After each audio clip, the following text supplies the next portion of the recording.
today the session will mostly upon the business analytics role. How one should make sure. How one should choose a path of business analytics, and what he or she has to take up to ensure that they become they succeed in this business analyst role. Uh, if and get hired in any XYZ or maybe any top MNCs or um, e-commerce companies. So to start with, I'll just give a brief introduction about myself. So my name is Mehul Singh. I'm a business analyst at Amazon. Currently, I'm working for the automation and planning for the first mile operation and analytics teams, wherein we just make some predictions, we do forecast and all to ensure that our entire supply chains, FCs of Amazons have been are up and ready to support the customers. Just a second. I'll just, no, yeah. Yeah. Yeah, so that is what that is what I'm doing currently, that we support the planning and automation for the first mile operation teams at Amazon. I have a work experience of 2+ years, and Amazon is my first company. Like I've been, like right after graduations, I just get into Amazon. I got into Amazon. Um, okay, I haven't mentioned my graduation. So I did my BTech in computer science. So I'm a computer science graduate, and I have a LinkedIn profile. I'm on LinkedIn as well. So if you guys want to follow me on LinkedIn, then you can just type in Mehul Singh and you'll get this profile picture there. So um, and then you can follow me there as well.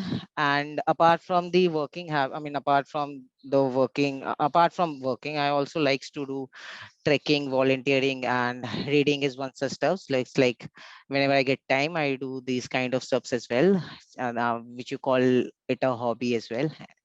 So that's all about me. So we'll quickly move on to the content portion. So as we say, the entire agenda of this session or this class is to understand the business, the business analyst role and how one should become a business analyst. So we'll be discussing about who is a business analyst, as in overall what all the works you should be doing in general term. Probably that the role might differ from companies to companies, but in a general way, you would still be doing the same work, that is working for the business. Making sure that the business runs fruitfully. So that is what we're going to discuss, that what makes up a business analyst first.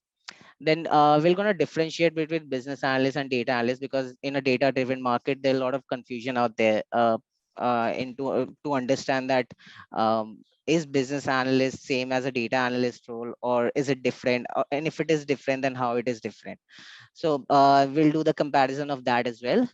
Then we'll move on to the decision making for business. Like obviously, if you're a business analyst, so it doesn't mean that you'll only deal with the data, right?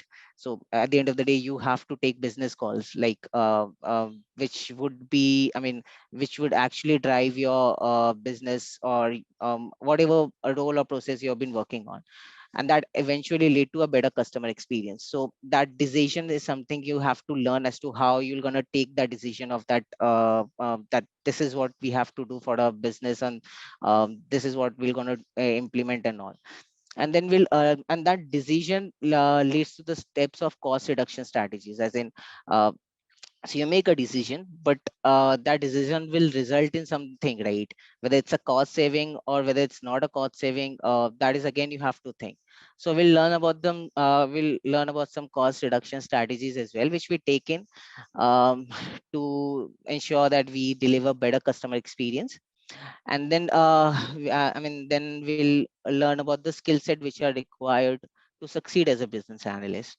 Like not just the graduation which is what you required, you also require some skill sets as well. So we'll discuss upon those things as well.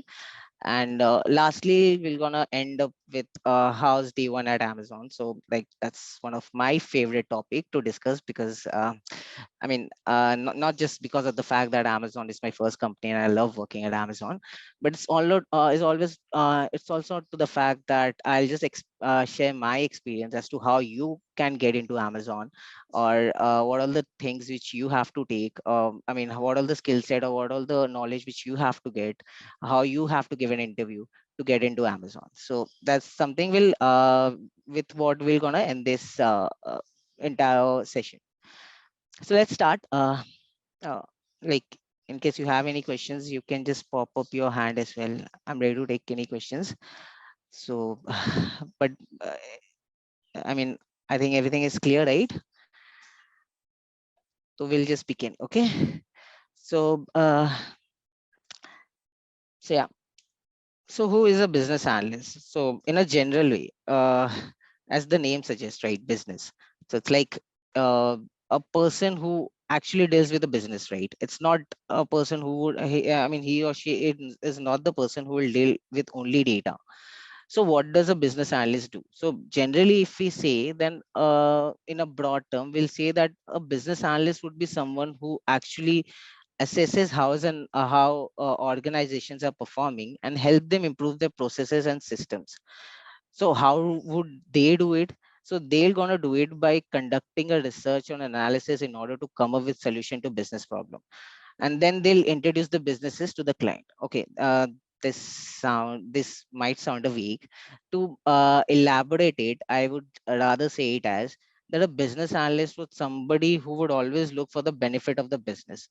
He'll take some decision and he'll ensure that the business is fruitful. Like we do like we do ensure that our customer, I mean customer experience is not bad, and if it is, and even if the bad customer experience should be very negligible, like we should have to ensure that it should be bring like we have to bring it down to zero.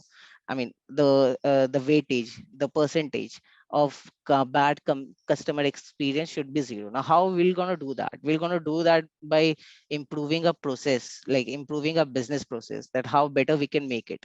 So there's always a scope that a business analyst would definitely deal with a, I mean, there's one thing which he'll gonna deal with the fact is that changing the business process. Because at the end of the day, we know that in any companies, customer experience matters a lot.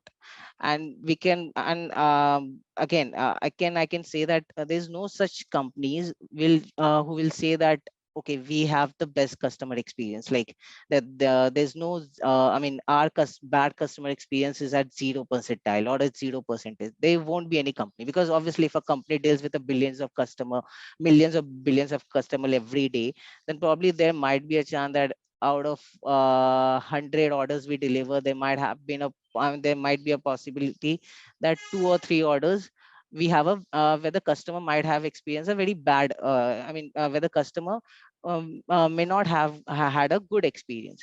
So a business analyst is somebody who always ensures that what are those bad experiences which we are facing in a business, and for any bad experience, like whatever bad experiences you're having in a business, for whatever work you do as a business, it actually impact your overall profitability as well. So that is what a business analyst does, that he first ensure that whether the process is going smooth or not. And if it is not smooth, then what all the changes we can bring into the system to make it smooth. Now to bring that changes into the system, what he has to do, obviously he has to understand the problem, right? He has to understand the problem, he has to analyze the problem, okay, to see that where we are lagging behind. So to make changes to the process, he conducts a research and analysis. Now that research and analysis is nothing, it's not described as a in a summary as such. It's a more detailed research and analysis which a business analyst does. So that includes it backed with a lot of data in it. So it's like a data driven research analysis he has to do as to what are the problems which we are facing it, uh, and how better we can get out of that problem. So he conducts a research and analysis in that to the business problem. And after understanding, after doing all the research and analysis, he actually understand what the problem is, and he deliver the same problems to the stakeholders as in to the others business people who actually makes up the changes. So it's not that if you're a business analyst, does it mean that you're gonna change the entire system of the business, because you understand there are thousands of employees. I mean, there are thousands of business analysts who are working at Amazon itself. So it's not like that, okay, I got a research, I got I mean, I got a solution to it and I'll implement it. It's not that. It's like that you have to work with your stakeholders. You have to tell them the solution. I mean, you have to tell them the problem. You have to tell them the solution as well, that what I mean, how your research and analysis would improve the business. And then you implement it. And then it's for the leaders to implement it, but you do your part to understand the problem and bring it on it, with the with the high leaderships, and then you implement that process change. So that is what a business analyst does. So he ensures that whatever changes it happens, it should be fruitful for the business org, for the entire business org. Understood? I mean, any questions so far yet? Or I anyone can give a feedback as well if I'm going too fast. Like, I'll slow a bit as well. So that's not a problem. Like, is my speed is okay, or is like I should be more slow? Yeah, okay. Show as previous. Yeah, not so acquainted with this. Yeah, thank you, Pardav, for confirming this. Okay, I'll just yeah. So that is what the whole kind of concept is, that a business analyst understand the problem, finds for an opportunity, and then he conduct a research to ensure that the opportunity which he has got, he find a solution to it. He should not take the problem as a problem, rather he should take it as an opportunity. So that is what the whole concept is. Moving on to uh oh, sorry, what a day life consists of. So as I said, that he has to understand the entire business picture of it, as to what does the organization does, what all we are delivering. So when I talk about myself, I'm into supply chain analytics, so I'll definitely look into the supply chain picture of Amazon, that how how better. I mean, obviously Amazon also, we are having some sometimes we also have bad customer experiences. So what are the problems we are finding it over there, that what problems the customers are facing, understanding the problem, and then we document process to help refine the problem the project is trying to solve. So we understand all this thing, we document it. Now we actually run the same point which I said earlier, that we conduct a research and analysis. Now what is that research and analysis? So that research and analysis is nothing but the part of your work. So that's like 40% work of a business analyst, that he do research and analysis, and that is nothing but he conducts the projects through whatever findings he got. And now to whatever, whatever data he got of all the business point of all the rather the business process, and he just make a project to understand that where we can fix the loopholes, what should be the solution. That is what we confined as a project. So so he will do 40% of the work as a project, as in documenting the entire process, making some product of his own that will find the solution to that problem. And after making it, it's just cooperating with the project managers or the leadership, tell them the tell them the solution of behind it, to ensure that we actually implement those projects, or rather the solution. So that is what it confines. The entire life of a business analyst revolve in these three things: understanding the opportunity, conducting research and analysis, which I call it as a project. Like, he drive the project, and at the end of the day, he work with the project managers or the leadership to ensure that the project is implemented. and that will bring on the result for the business, that whether it is the whether we have achieved something out of this project or not, that is the end part of it. But the entire work of the business analyst is these three things. And obviously the end result also matters for the business analyst. Like, obviously he has to ensure that whatever solution we have got it up for the business, whether it is actually helping the business or not at the end of the day. Okay. So this entire, this is what the work of the business analyst revolve around. Moving on to the comparison. So as I said, there are a lot of people's get confused in terms of what does a business analyst does and how is it different from a data analyst. So you have to understand that to generalize it, I would say that business analyst is someone would uh, who would be a data driven person. Definitely he or she will be a data driven person at the end of the day. But apart from data driven person, there's also a project management and a stakeholder management which is required in a business analyst, something where a data analyst doesn't do it. So when I joined Amazon, I joined as a data analyst, and then moved into a business analyst role.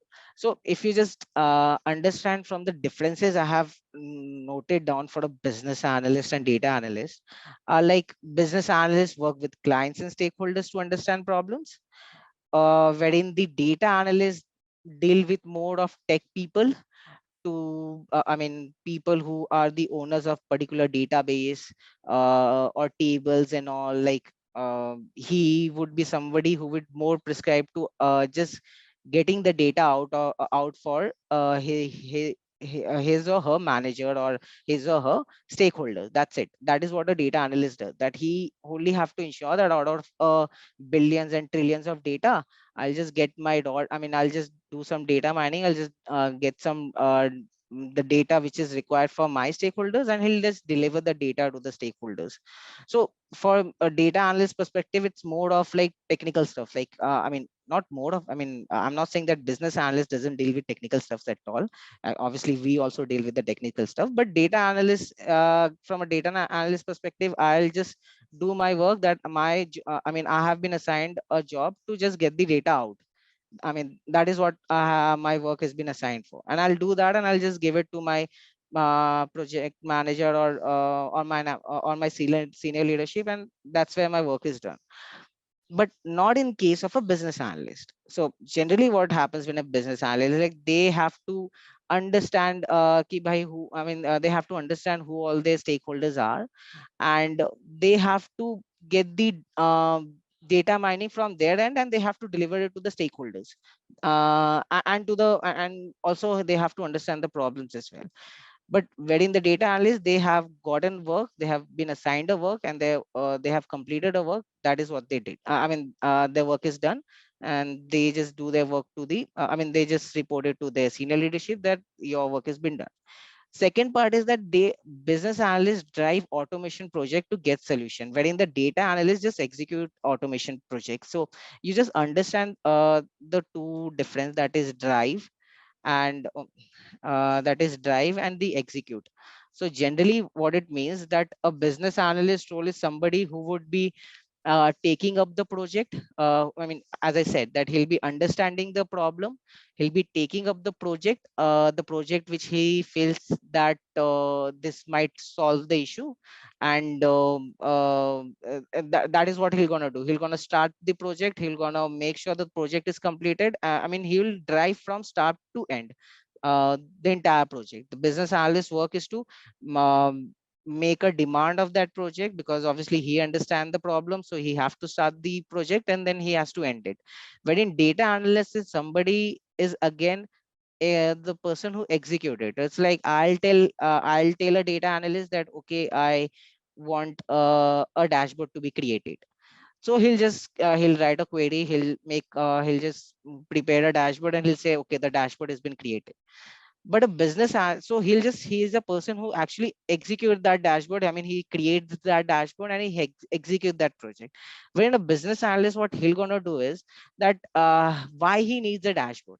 He understand that problem, that if we think that I can get a real I mean real time data, then probably that will help my business. I'll be able to understand that how much my customers are been increasing, how much is it been decreasing, what is the day trend, all these things. That is how the business analyst will going to use his dashboard. But a data analyst will think that, okay, I got a project to prepare a dashboard, I'll just prepare it and I'll deliver it to my leadership. So that is how it is different from a data analyst and a business analyst perspective. It's like whatever automation project a business analyst drive is actually the project he owns, wherein whatever project where a data analyst drives, he actually doesn't own that project. He is, it's like that, okay, I understand that I have given few data, I have prepared a data, but I don't know that what inside the data is giving, what inside the dashboard is giving. And I don't know how that dashboard has been helping the customers. He might able to build the dashboard, but he might not able to understand the decision which he should take from what business decision we are taking it from the dashboard itself, from the numbers. So that is where there's a slight difference. That is, data analyst execute automation project, wherein business analyst is a person who's going to drive the automation project. So again, business analyst, after driving it, he also have to ensure that whatever projects and whatever conduct and research analysis he or she has done, he or she also has to ensure that those conduct and those research and analysis are validated. With that, it means that there should be a data accuracy. Oh, this again. Yeah. Yeah. So with that, it means that there should be a data accuracy, that whatever research and analysis he or she has done, that has to be accurate. It should not be wrong. So that is where it means that it will validate the solutions. Wherein a data analyst is somebody, as I said, that he more works on the picture as to my work is should be done. He will not look into the picture as to how my work is impacting the overall business. Yeah, Tamesh, I guess I can see somebody has raised hand. Uh, yes. Uh, Is there any questions from anyone? Like, I guess I have seen somebody have raised hand. Maybe not that familiar with Zoom, so not so sure. Uh, so is there any question? You can just speak up on mic as well. I'm ready to take it. Yes, no, maybe. Okay, I'll take it as a no then. So, yeah, okay. So, yeah, so that is what I was been discussing about, that a business analyst is somebody who actually validate the solution as well, wherein a data analyst work in more works more in accordance with his senior leadership, which deals only with the fact that whatever data are present, whatever the tables or whatever tables or database tables that data analyst is using to fetch the data, he'll just deal with those stuffs. And then again, other part is that business analysts present the business analytical findings to his or her stakeholders. As I said, that whatever solution you got it, you have to explain it to your stakeholders as well, which generally are the senior leadership people. That what is your findings and how better your findings can be for a business in whole perspective. Wherein data analyst is a person who will create some business related report. He'll just forwards the report uh, to again his senior leadership, to his or her senior leadership, and that's what his work would be confined on. And in general perspective, if I see, then the skill set which requires for a business analyst is like 50% soft skills and 50% technical skills. Soft skills as in you have to deal with a lot of people management, I mean not people management but stakeholder management, I would rather call it as, wherein you can just meet up with, I mean, we can just explain the problems, the solutions to the stakeholders, to ensure that I mean, we do achieve that goal which we are planning it.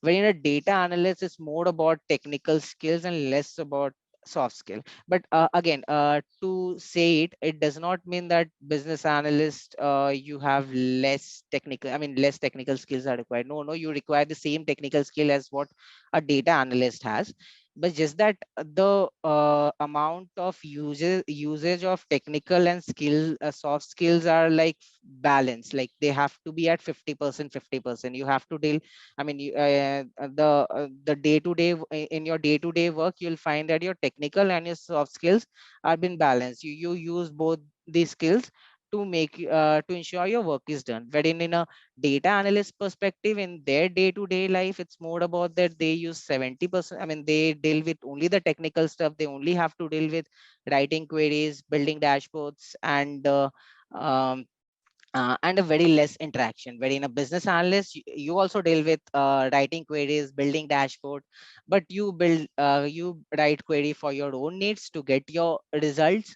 You build your dashboard for your own needs to ensure that what outcome you're getting it from the trend you see it over dashboard. So that is what it is. It's more of the fact that in a day-to-day life of a business analyst, you work on the both aspect, the technical skills and the soft skill. Wherein in a day-to-day work of a data analyst, you work more on technical skills, but you have lesser business interactions or business goals, comparing it to a business analyst. So this is what the overall comparison is of a business analyst and a data analyst. uh, Moving on to uh, um, so as we said, as I was been saying it, right, that um, okay, there's a chat, I can just see. Which profession backs a high salary? Hi Riddhi. So we're gonna do it for the, I mean, we'll keep it at the end, because I cannot directly tell you that what is the package as such. I mean, it's like that you'll wait for that thing that, okay, if a BA gets a higher package, it's better that we'll go for a BA role, and if a DA doesn't get a less package, then it's not better to understand the data analyst role. That is wrong. That is completely wrong. So we'll discuss it later. Uh, so it's about decision making model. It's more about the fact that how the work is interrelated in terms of BA and a DA role. So I'll definitely gonna answer your question as well at the end of the session. But you understand with the perspective of working. Okay. So as we said, that business analysts work on ensuring that the business runs fruitfully, as in ensuring that our overall customers experience should be always high, and a bad customer experience should always be negligible. That's what it I mean that's what the main goal of a business analyst is. So how does it happens? It happens, which I have been said for so long, that we works on project, we understand the opportunity, we understand the problems, and then we find a solution to it. And after finding solution, we actually makes a decision that whether my project or whether my work, I mean whatever projects I did, whatever findings I got, whether I'm able to take a better decision for my business or not. That is what you have to do. So that is where a decision making model comes into the picture. Now, what is a decision making model? As goes with the name, it says um, that it's a model which individuals can follow or imitate to ensure they makes the best choice among the various options. So as I said, that various option, that obviously there'll be a lot of options you can apply to ensure that your business runs fruitfully. But what all the what all the options you take, I mean how do you take that option? It's not like that that okay, out of these 5, 6, 7, 8 options, I'll go with 7 because 7 is my lucky number. I mean, that's not how you make a decision, right? So I mean, obviously, so out of lot of options, you have to understand that how you're going to take the decision. So that is again something that comes up with your project itself. So decision making models are generally, I mean, if you understand the decision making model, then models are generally of two types, that include rationals and intuitive. So okay, when again when I'm saying that this models, decision making models, is by with that I mean the automation projects you do. Okay, the models you create. So when I speak about myself, then we work on a forecasting model that actually helps us. As I said, that I'm a forecast planner as well. So we deal with some forecasting model. My models are generally forecasting model that actually tells us that how we're going to plan the coming week operations activity of Amazon FCs. So that model is something nothing but is nothing but a dashboard or an Excel, I mean Excel based automation or a dashboard based automations, something like that, that will tell me with that will give me the overall picture of the numbers as to how I'll do my planning. So that is what the model is. Models are nothing but the automation work you do, the automation models you create out of your work. So but generally out of those models, we make two decisions. They are kind of a two models that helps you to take decision. That those are rational models, and then you have intuitive models. So rationals, as the name suggests, rationals would be something which is logical, which is more data driven, something might have a proper logic. It's like going with the trends, which shows the trends and all. It's mostly of numbers and as such. Whereas intuitive, again, as a name suggests, it's more of on the fact that it's a gut feeling that okay, I feel like that at Amazon, it's more like that during Great Indian Festivals, we have more sales. So we have more sales. So will start inbounding more in FCs to ensure that customers should get what they want from the should get the product what they want during the festivals. So it's like an intuitive feeling that okay, during festive season we'll inbound more in RFCs. So that is what we're gonna. It's an intuitive one, that is what we think, that maybe customer will buy more during that. We don't have a number to support that, but we think in that way. So that's how I mean, that's how these models can be understood. So moving on to rational, as I said, that is rational decision making is the most popular data driven type of model. It's more like that, it's the safest model, that whatever data is suggesting will go along with the data, because at the end of the day we have to understand this, that this thing, that data is never wrong, right? If 10 out of 9 times, if data is saying that India gonna win against Australia in Indian pitches, then it'll be true, right? So anyone will predict that okay, yes, India will definitely win against Australia on Indian pitches. So it's a more safer bet, to be honest. So that is what the rational models tells you, that it will give you a data trend, it will give you the trend, that this is how it is going. I mean, every day this unit should be inbounded to the FC, because this is, I mean, for the next week, which will start from Sunday. So from tomorrow, from the next week, if this week has, suppose 50 lakhs units have been inbounded, then I'll see that probably next week again 49 lakh, at least it will be around 49 to 51 lakh for the entire Amazon network. So that is how I'm going to understand that if this week 50 lakhs have been inbounded, and then definitely next week also it would be around 49 to 50 lakh, or maybe 52 lakhs as such. So it's more a data driven type of model. It's logical, sequential, and focuses on listing as many alternative courses of actions as possible. As I said, that it's more logical, because the way the trends are going, the way you make a decision, the way the data is showing you that this is what is happening at the operations level, and that is how you're going to take the decision.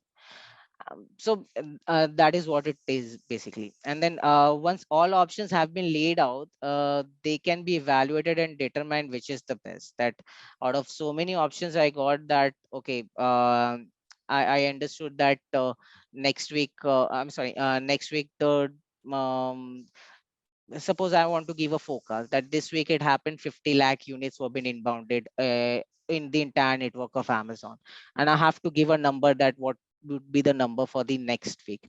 So I'll think that okay, it would be it would be ranging around 48 lakh to say 52 lakhs. But what would be the best possible numbers I feel? And I'll see the trends again. What does my model gives that on an average every week what is the inbounding? So I'll accordingly, I mean, after looking into so many pictures of data points, I'll select my one data that okay, the next week it would be 51 lakh units would be bonded in the entire FC of Amazon. So that is what you do, that you take the different options, and that all these options comes from your data. It's mostly the data driven options which you get, and accordingly and from that thing you actually creates your overall I mean, that's how you make a decision based on the all the data you have got. I mean, all the data you have been seeing and options you have been looking for the entire uh, from the entire work. Okay, so it includes what all the steps which are there in rational models. Okay, can you just minimize this? Okay, how to? Oh, yeah. So, what are the steps which are required in a rational model? So, it's like identify the opportunity. Okay, am I audible? Oh, uh, like, am I audible? Can anyone confirm? Yeah, Yes, you're right. yeah. Thank you, thank you. Actually, okay. Yeah. So based on the rational models, there are four steps which you do it. As I said, that you first identify the opportunity. The opportunity is that you have to focus for the next week. But how will you focus the next week? So that depends upon the data you have it, the trends you're seeing it from your models. Uh, is gonna tell you that how you're gonna analyze. I mean, how yeah, what focus you'll give for the next week. The second is the third is that and decide the best options as to after seeing all the assumptions, all the possibilities of the data you I mean from all the possibilities you got it from the data, you decide the option that okay, this is the number I'll give for the focus in the coming week, and then you implement it. That's how the rational models work. But again, implement it, so it doesn't mean that okay, you have given a forecast time. I mean, you just gave a number that okay, 52 lakhs unit would be inbounded in the coming week. But what if that doesn't happen? Maybe 40 lakhs inbound happens. 40 lakh units inbounds have happened there. So it's like the loss of 10 lakh units. So it's not like that 10 lakh units has been lost. Like obviously Amazon pays to the vendors when vendors give the unit. I mean, when the vendors give when the vendor supplies their units to the Amazon FC. But it's more like that we have set a bandwidth to receive those units, right? We require some manpower, we also require some other extra hours of work as well. So that is something we have already decided, money we have already allocated for the next week. And if 40 lakh has been inbounded, then probably we have already paid a lot of money to the labors which we have planned for the coming week to receive 52 lakh units. So it's like a loss of money there. And again, this on the same side, if out of 52 lakhs, what happened that 62 lakhs have been unit again is been inbounded. So it's like 10 lakh units more. So it's more like that we need some extra men. Maybe it what happened that if the vendors if we don't accept the units of the vendors, then obviously vendor will gonna take back the units at the end of the day. So again we are having loss over there. So it's more it's on the either side. Like even if your forecast in your forecast, if you it feels like that you have I mean, if the variation is that much high, then it will create a huge loss. So after implementing it does not mean that rational always, I mean, rational models will always helps the business to grow, because at the end of the day it's the business. So if that, I mean, if it go, I mean, if something happens differently, then probably even after implementation you would still have a loss, or maybe your rational models may not be accurate as well. So that is where the intuitive models come into the picture. So that is where the intuitive model comes into the picture. So as I said, that it's more about in understanding. I mean, it's not that we always go with rational model, or we always go with intuitive models. They are models which we build for such scenarios as well, to understand the problems, uh, to other, I mean, to understand, to I mean, to ensure that we solve solution also, also in a situation where we might face a loss. So that is where we'll go with the intuitive model. As I said earlier, that when I talk about Amazon, so in Amazon it's more like that, you have five peaks, as in one you have Great Indian Festivals, the other you have other you have Prime Days and all. So during that time, obviously the inbounding would be more, when I'm talking about my perspective in terms of forecast I release. So there you have to bring in some other models which will work only for the time when Amazon is running at peak. And there are models which will gonna run for time when Amazon is not running on a peak. It's rather it is working on a BAU days, BAU as in business as usual. So it's like, if Amazon is working as a business on a business as usual days, then then I'll go with a rational model. I understand that this should be the I mean, this should be the numbers, and that's how I'll gonna do the forecast. I mean, I'll deal with my rational models, and when I feel that okay, we are now approaching peak, so there might be a high chances that we have to do it differently. So that is where we comes into intuitive models as well. Now intuitive model, as we say, that it's more about the gut feeling where you don't have a real logic behind it. So the model focuses on there being on real, no real logic or reasons to the decision making process. It is dictated by an inner knowledge or intuition about what the right options is. So so as I said, that intuitive models are something that we take it on a gut feeling, that I feel that this will happen in the coming week, so I'll do it. So generally intuitive model, you don't have such model as such, like you cannot bring on your you have machine learnings as well, that from where you can bring everything into account. But at the end of the day, again, there are few more topics. I mean, there are few more scenarios as well. Like a lot of, I mean, all the machine learnings cannot be put into one single models. So, I mean, you always have a scope to do that, but when I say you cannot do it, in the sense that you always have a barrier. So it's like, even in intuitive model, even if I run a model, even if I have built a model that works only for the peak days, but again on peak days you have some holidays as such. So that is where you have to bring in your intuitive mind, and you have to do a manual change into that. With that, it means that my model is saying that okay, in the coming week, if it is a peak season, then in coming week I'll inbound high. But what happened that in the coming week you also have some public holidays. So with that, it means that less labor will come into the picture, like a lot of people, a lot of labors would be on leave because it's a public holiday. So if less labors are there, so even if you forecast for 52 lakh units, even if you focus for 62 lakh units, but I mean, there won't be associates, there won't be any associate there to inbound those units. Then what is the use of giving a high forecast? Because as I said, that whatever forecast you give, you actually plans the budget for the next week, right?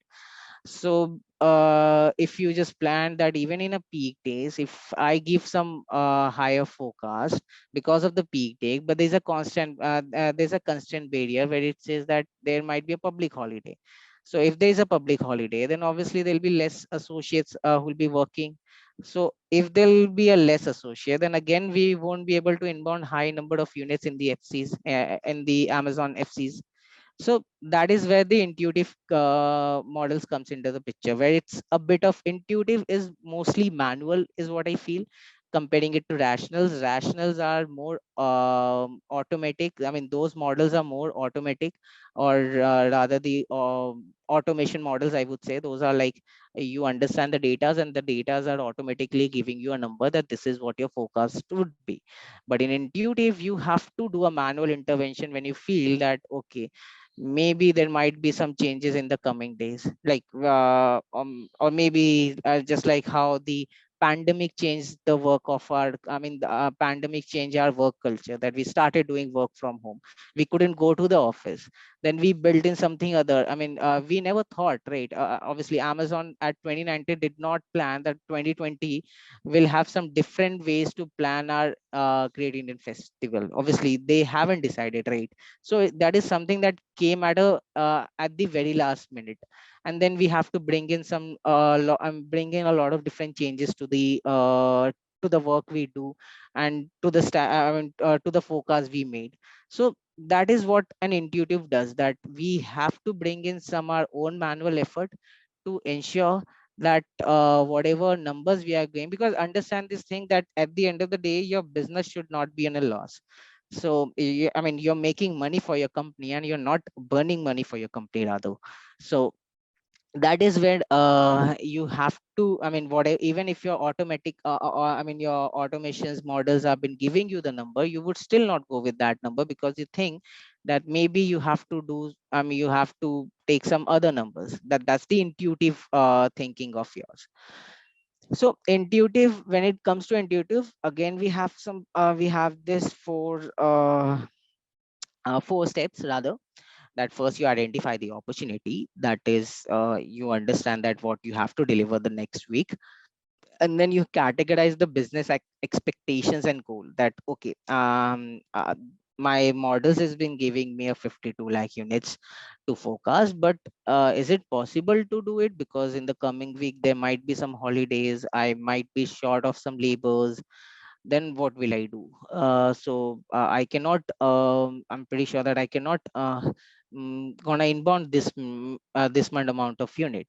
And then you performing mental simulations as to how even if you're giving a 52 lakh units, I mean, even if you're saying that, no, no, I cannot take a loss, I cannot have a bad experience for my customers, I have to inbound 52 lakhs even if there's a holiday. Then you might think that, okay, I'll prepare an OT for our associates, so that a lot of associate would do overtime even on a public holiday.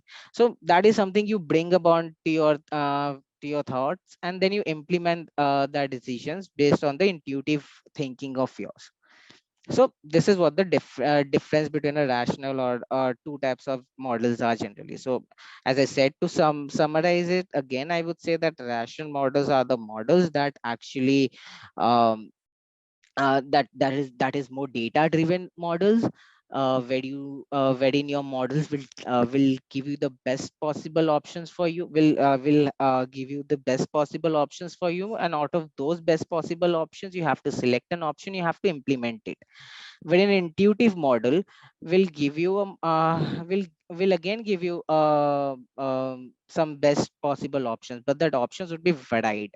But those options would be very varied, where you have to do a manual intervention to that model, and you have to implement your logic behind it to make sure that your work is done. This is what the difference is generally between the intuitive and rational model. So again, after decision making, why do we take decision? It's only to make sure at the end of the day, as I say, that to ensure that the business runs fruitfully, that we do savings rather than we burn money. So that is, I mean, that's the whole picture of making the decision, to ensure that we are into the cost reduction strategy, and we are into the cost reductions era, that where we'll save money or will generate more money by saving money rather than just burning it. And we knew that this is wrong, but we are still doing it, because we just wanted to do. So it's more like that at Amazon, we only don't make money from our customers. We also uh, make money by saving the money internally from from our work. So that is work on, I mean, that is the whole concept of decision making that that lands us into the cost reduction strategies. So as we say that cost cutting is an essential for businesses, especially if operating on a thin margin.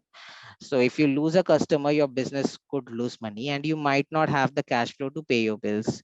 Well, something is not true for Amazon as of now, but I mean, but on the overall picture, it is true that you have to ensure that you take the best possible ways to ensure that you save more in your business. So that can be done through two ways. Is it the first is the cost saving and the second one is the cost avoidance. Okay. So cost savings are something that will reflect in the business financial statements, making them more tangible. Uh, like I know that as I said that that I have a plan. I mean, next week is a public holiday. There might be a lot of associates will be on a leave. So I knew that I will not plan for a fund of say 50 associate. I would rather plan it for only 20 associates because I feel that a lot of people will be on leave. So that's where you actually save the money for 30 associate on that particular day. That will actually account into your business. It will say, okay, yeah, every day like on day basis, if my cost of associates is around 10K a day, then on that for 50 associate, then on that particular day it will be only 4K in a day. So you actually saves a 6K amount. So it's more like that. Yeah, and that is tangible. You understand that, okay, now yesterday I have to pay 10,000, but the other day I only have to pay 4,000, so my 6,000 rupees have been saved. So cost savings are something that will actually be tangible. You'll be able to, I mean, that can be reflected into a business financial statement. Wherein cost avoidance are something that that your automations projects will gonna do for you. So it's like it refers to lowering potential expenses you would need to pay in the future. You won't see cost avoidance on your balance sheet, but it can still be useful as a cost saving initiative. As I said, that cost of avoidance is something that your automation projects will gonna do it for you. Just like you are a business analyst and your primary work is to ensure that what are the decisions you're taking it for the business, right? So how do you gonna do it? Obviously through your models. What are the models are nothing but your automation projects. You do it, that's your dashboards you create to get the real-time data, the ETLs queries you create to get the data, to get the trends, to the model you created on Excel that gives you the number for the next week forecast without even thinking that what would be the number for the next week forecast. So basically you're doing a part of an automation, and that automation, it giving you the number. The numbers is actually giving you the gives you the planning of the entire network for the coming week. So that is not a cost saving, but your I mean as in that is a cost saving tool. It is not something that will comes into the balance sheet that, okay, that your company has saved 10,000 rupees or maybe a 5 lakh rupees from this automation. No, they will never have this thing. But I mean, that will not reflect into the balance sheet, but these are something a cost saving initiative. Like your plan, your units have been decided based on what? Based on the models number which you are giving it, which the number which the models gives you. What is that model is something which you have created, right?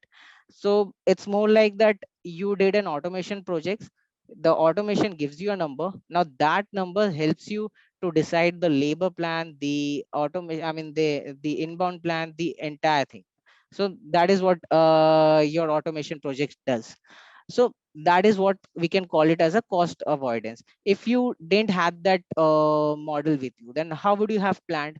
Obviously you would have planned by thinking that what has been inbounded last week, that's it. You won't be able to understand that what was inbounded last year during this week. Like if this is week 11, then what was been inbounded in 2022 on week 11. That's the data you take in, right? So I mean, you don't know na, what happened in the very last year. You know, you might be knowing that what happened in the last week, but you might not know what happened in the very last year. And similarly in peak, you have different days in peak, like previous year the Great Indian Festival would was around September. This year it might be prior to September, maybe in October, we don't know. So the dates would be changed, but at least the overall picture would remain be the same, that what happened during this time previous year, comparing it to what happened during this time this year. This is something your model is gonna tell you. This is something which will not your mind would gonna tell you, right? Because what if you have been hired for this year itself, so you don't know the picture of what happened last year, right? So all these things comes with some automation. Now cost avoidance are nothing but those automation for which you have been hired for. I mean, those projects which you deliver to ensure that you're taking all the cost savings related issues. You're taking up all I mean, you're making all the cost saving related issues. So that is something your model is going to decide you. That is something that comes into the cost avoidance picture. That is something you built it. So it's like that tool we are using it to ensure a cost saving. But again, at the end of the day, this whatever automation you did, that will not reflect into Amazon business financial statement, that okay, through this automation we got we have saved this much money. That is again which is not possible, which is not something which will be there in the financial statement. But at the end of the day, you have to understand that these tools actually helped in cost saving. So that is what cost avoidance are generally. Skill set which are required for a business analyst. So, as I said in the earlier section as well, that for a business analyst, You have to have like 50% you have to use your soft skills, and 50% you have to use your technical skills. So that's the general outcome. I mean, on day to day work, you have to deal with both of these things, the soft skill and the technical skills. So wherein when we discuss about the soft skills, so it's more like communication skills, presentation skills, people skills, stakeholder management skill, and a business mindset should be there. So it's more like that, how you communicate with the stakeholders, the other peoples whom you are trying to tell them the solution or the problem. So you should have a better communication skills.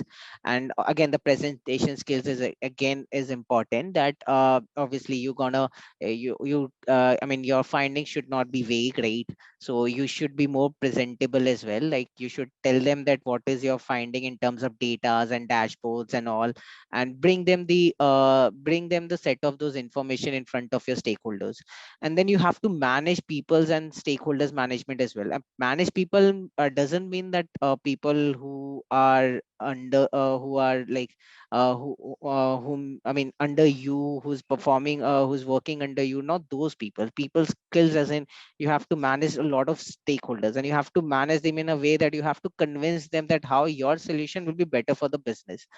So so that is what you have to do, that you have to make sure that you deal with a lot of stakeholders, and you have to ensure that you actually please them as well with your ideas. So that's the again other point. And then you have a you should have a business mindset. Like you should have to understand the cost benefit. You have to do the cost CBA of everything of you, to the work you do, to the models you create, to the automation works you do. You should have a business mindset, that how come your project, or how come your work will help the business in a broader picture. That is what you have to do. So those are the soft skills. Moving on to the technical skills. So as we say that if you want to build a career as a business analyst, SQL is must. I mean, I generally feel that a lot of portions goes into data mining. Now for data minings, and for that you should have to have a better SQL skill set. I mean, like you really have to be very thorough with the query language. You have to understand, I mean, you really have to write some amazing queries to get the data what you want, or maybe to get the data in the way you want it, in a way that you want that data to reflect. So you should have a better query writing skills. So I mean, I would say, I mean, when it comes to SQL, is I always feel that SQL is must. So after SQL, again, you there should be like advanced Excel statistics and ETLs tools as well. These are something which you have to work on day to day basis. Like it's not only generating the query, right? You have to build up a model. Now that model would be either be built on in some Excel. That model could either be an Excel model. That model can be built on an ETL tool as well. ETL stands for extract, transform, and load, which you might. I mean, different companies have their own data net tools. So ETL is one such tools which we use it at, which we use it at Amazon to build our models as well. So these are the these second technical skills which you should have. That is the a knowledge of advanced Excel. I generally feel that I mean, you can never master Excel until as you practice it, you do it. I mean, you work on it, and there's always something to learn on Excel. So but again, so a strong knowledge of Excel is required along with the statistics, because as a business analyst, you would be dealing with numbers. You will be dealing with a hell lot of numbers, like maybe decimal. You have to take average, you have to take median, standard deviations, everything you have to do. So you have to take that ratio. So in that very sense, your statistics should also be good. I mean, you should really sounds good in statistics as well. And then ETL to again, another tools which you should have a knowledge on. We should have a knowledge to automate your projects. Then you have dashboards. In dashboards, what required is a knowledge of either Tableau or Power BI. Uh, okay, some hand has maybe the station once should. Oh yeah, yeah, sure. Yeah, sure, Hari.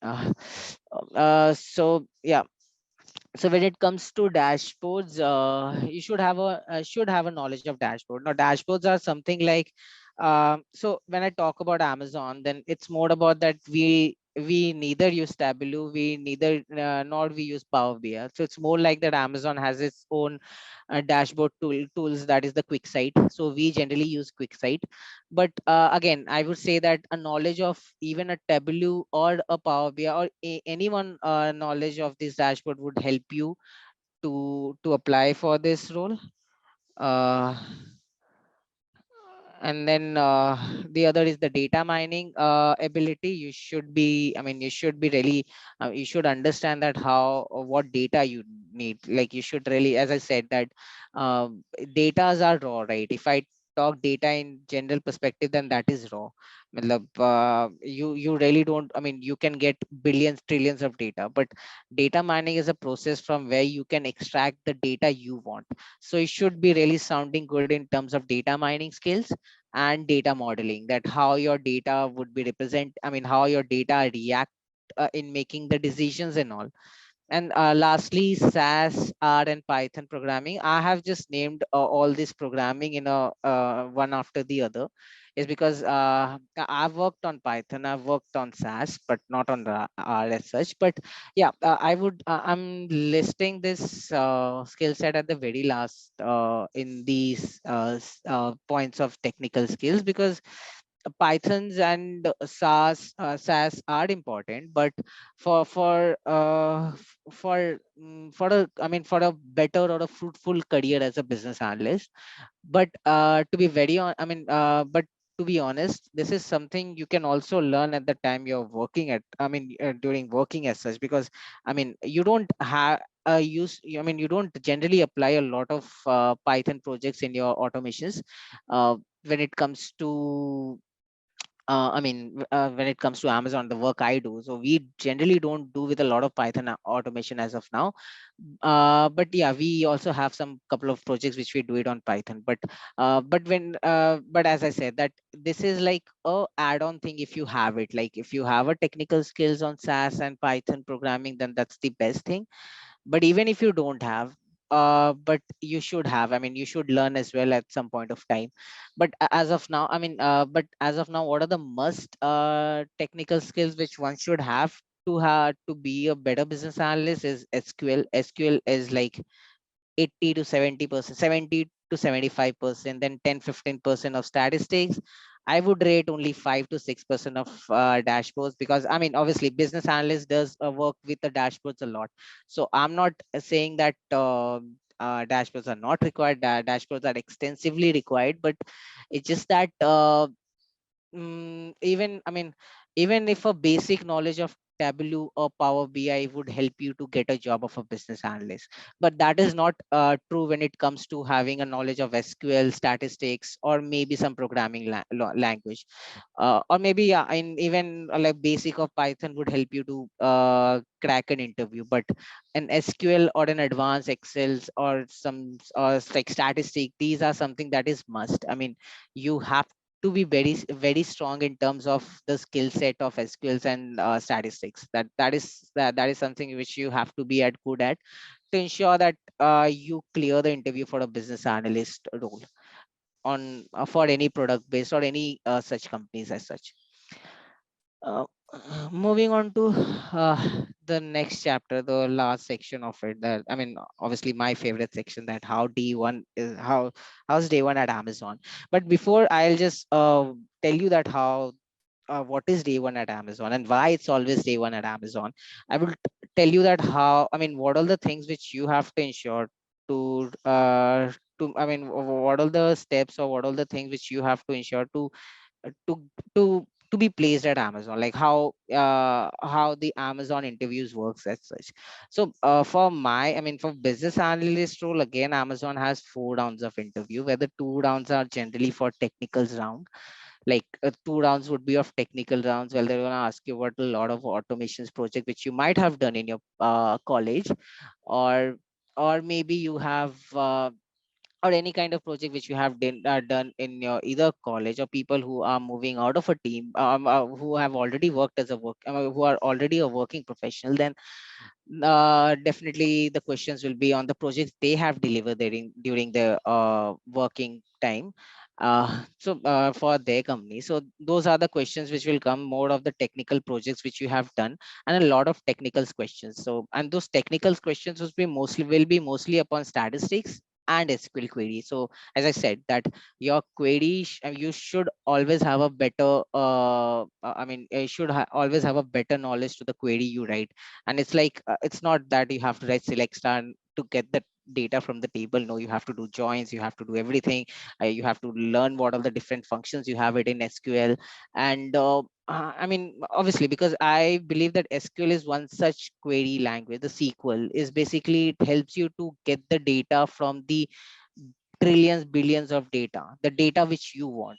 So you really have to be at the top to ensure that you write better queries, a very quantify query, or rather optimized query, the query that will I mean, which is not of bigger length, but yeah, the query that solves your entire problem.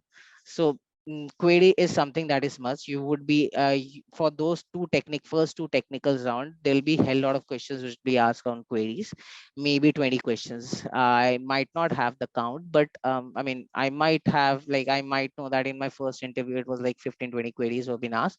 So yeah, but the queries are something that will be extensively been asked. And this is again something which I'm telling it like I had my interview like 2.5 years back. So that's how it is. So it's like extensively questions on queries should be there.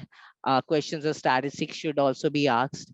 So these are the two things which happens in the first 2 rounds. And the third round is very important as well. So third round is basically the leadership principles round. So at Amazon values the leadership principle very, I mean, they take it very seriously. So when I say seriously, it's more like that it's not that okay, I'm a good at technical round, I can just clear it. My technical round has been went well, so I'm pretty sure that I'll be selected at Amazon. Then probably you're wrong, because leadership principle is something that Amazon really takes care of a lot, and takes literally seriously. It takes care of I mean, they really take I mean, they believe that if person actually are on the satisfy the leadership principles at Amazon, then probably they're gonna hire them. So I've seen a lot of people as well who've been dehired after the third round of interview. So the third round is equally important as the first two round. That's on the leadership principles. Well, they're gonna ask you about a lot of scenarios and all that. How I mean, what are the steps you took to encounter this business problems, or how did you took a risk, and also they really values those their leadership principles. So you have to be very clear in terms of what answers you choose and what answers you choose to give for your leadership principle. It's a test of your, I mean, it's a behavior test in terms of the work you did and in terms of the way you behave in a in a different situation. So that's the third round. And after these three rounds, then you'll have the fourth round. So even if you as in if you clear the first two rounds, you'll get the notification for third round. And if you clear the third round, then you'll get a notification for fourth round. And that fourth round is generally, it's again based on few leadership principles, but it's mostly an HR round generally. So so generally you have four rounds of interview when it comes to the interview of business analyst at Amazon. And once all are done, you've been part of Amazon, then it's then you will come to know that it's always day one at Amazon. The reason behind why it's always day one at Amazon, because Jeff Bezos once said that day one companies are the companies that are at the beginning of their potentials with day two companies. So basically, for his perspective, like from Jeff Bezos perspective, day two is something that is nothing but a stagnant or a painful decline or a death. With that, it means that if you have a day two mindset, then probably Amazon is not a place for you. So it's like and also why I would say that it's always day one at Amazon is because I have been a part of Amazon since more than 2 years. So it's like it's my 2.5 years which is going around. So I still don't feel that I am like it's more like that you have, it's not about only clearing the interview of a product based company, it's about surviving there as well. So even after 2.5 years at Amazon, I also feel that it's still day one, to the fact that again the challenges which I used to encounter now are the challenges I haven't encountered 2 years back. So it's like it's still, I mean, you still have the new learnings which you learn on the work you do day to day basis.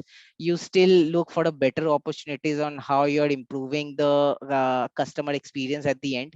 So that is what it makes it a day one for every day. Like even after spending 2.5 years at Amazon, I still feel that I learned something new from my peers. Learned something new from my leaderships. I even learned something new from the way the customers of Amazon behaves. So that is why it makes the day one, that at Amazon it's always day one, for that very reason, that you'll face the challenges every day, you'll find the solutions every day. And I mean you'll work it's not that okay, this work is done, the job is done. No, I mean that mindset is never there. You'll find tricky situations at Amazon at every point of time. So that's what it makes the day one at Amazon. And that's and that's why we don't have a day two mindset as such. So with this we came to the end of this session.